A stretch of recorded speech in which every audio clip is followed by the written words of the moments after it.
Hi everybody. So today I wanted to do a quick video to introduce a new series that I'm doing.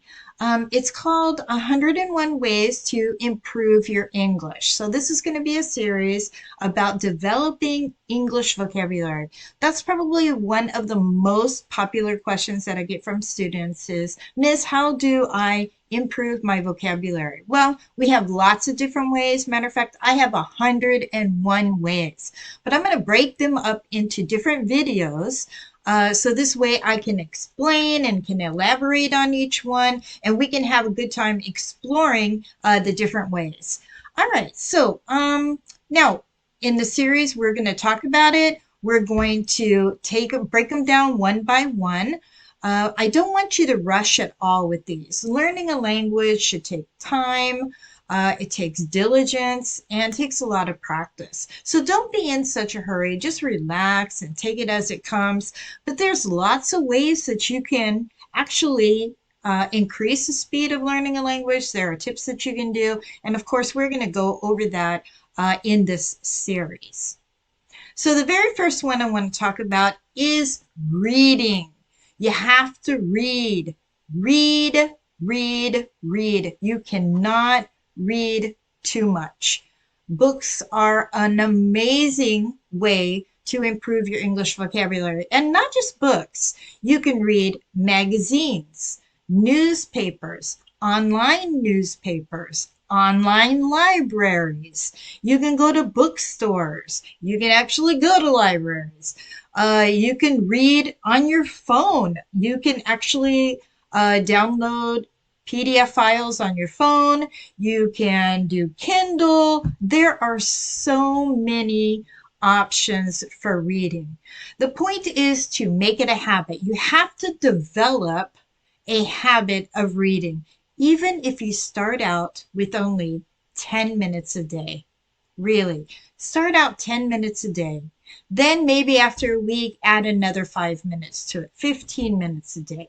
And then keep working up until you find that comfortable spot for you, because everybody's different, to where you don't get bored or where you don't get antsy. I get it. Everybody is different. Some people can read for hours. Some people can only read for a few minutes. Even myself, I have difficulty sitting for long periods of time reading. I can read in short spurts, but some people can read for hours. So you have to kind of find what's good for you. And another thing is you have to find something that you enjoy reading. Remember, this is just for English development. This is not a certain specific thing that you need to work on. This is to actually work on everything. Let's look at what are some of the benefits of reading. So number one is strengthens your brain activity. This is just a fact because you start analyzing, you start thinking, it gets those neurons moving. So brain activity is strengthened. It helps with grammar because you're actually seeing the written word and how it is and how it's spelled. It helps with your writing. It helps you with word placement and sentences. And it helps you, of course, with speaking because your mind is taking in all of these facts of the grammar and the word order and the word usage and all of this. So if you want to improve these things with your English development, you have to start reading. I've taught English for many years, and I have noticed that students who do better on the IELTS and TOEFL tests were always avid readers. Excuse me. They always read a lot. Always. Never fails. I ask them, I say, because I would actually ask this question. If I noticed that somebody had really good speaking skills or writing skills, very first question I would ask, how much do you read each day? They'd be like, oh yeah, I read blah, blah, blah, and they give me their list. And I noticed that over time, all those who excelled on IELTS and TOEFL had good reading habits. So it's really important that you develop good reading habits early on. Don't wait until 2 weeks before your test. That's the last thing you want to do. You want to start it as soon as possible. This goes for businessmen. This goes for those who are wanting to travel for, for immigration purposes. Hey, excuse my cat. And it includes those who want to go for academic. it goes for everybody across the board. So you have to start reading. So read billboards, read magazines, read books, cookbooks. Find something that you like. The more you like the topic, the better it is. My students would ask me, what should I read? Oh, okay, wow. Well, there's an endless list of things that you can read. It just depends. If you like horror stories, read a horror story. Read a novel. I think novels are probably the best thing for speaking skills because you literally read the conversations and as they're going on. So if you specifically want to work on your speaking skills, pick a novel. If you want to work on writing, academic writing. Pick something really academic-y like Time magazine or, there's a couple others that you can just look online for academic uh, reading and writing and stuff like this. And you'll be able to, you know what I'm talking about, like techie kind of stuff. So it just depends on what you're wanting to do. Now, comedy, I'm not a big fan of comedy, and we'll probably talk about this in another video, but comedy is very relevant to what your understanding is. You only think something is funny if it's kind of rings a little bit of truth inside you. So comedy is kind of an iffy thing. I mean, if you want to watch comedy, you want to read comedy, that's one thing. But for English development, I usually tell my students stay away from comedy shows, stay away from comedy reading because you may not understand it. It may just get confusing and be like, what? I don't even understand why he said that. And the rest of us are laughing because we kind of get it.